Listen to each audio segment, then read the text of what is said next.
নমস্কার, আমি তৃতীয় শ্রেণীর ঘ বিভাগের ছাত্রী খুশি রয়। আজকে আমি আপনাদের সামনে একটি কবিতা পাঠ করতে চলেছি, যেটি হলো কবি সুকুমার রায়ের লেখা জীবনের হিসাব। বিদ্যে বোঝায় বাবু মশা, চড়ি শখের বোটে, মাঝে কোন বলতে পারিস সূর্যি কেন ওঠে, শান্তা কেন বাড়ি কমে, জোয়ার কেন আসে।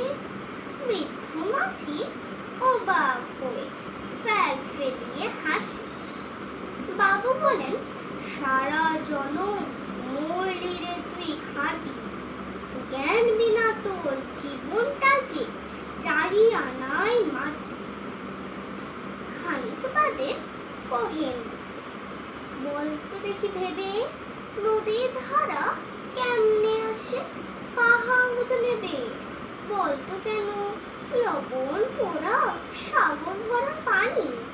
মাঝি সে কয়, আরে মশা অত কি আর জানি।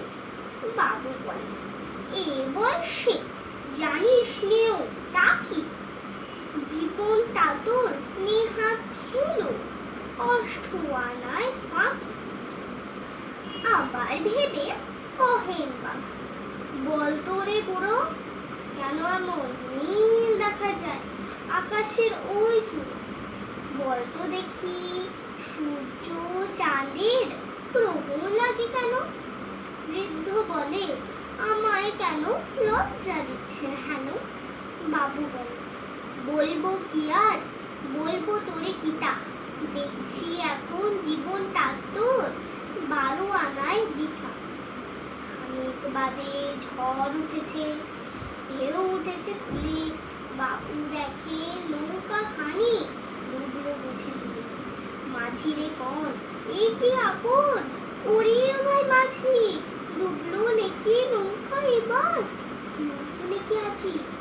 মাঝি শুধায়, সাঁতার জানো। মাথা নাড়েন বাবু। মূর্খ মাঝি বলে, মশাই এখন কেন কাবু, বাঁচলে শেষে আমার কথা হিসেব করো পিছে। তোমায় দেখি জীবন খানা 16 আনায় মিছে। ধন্যবাদ।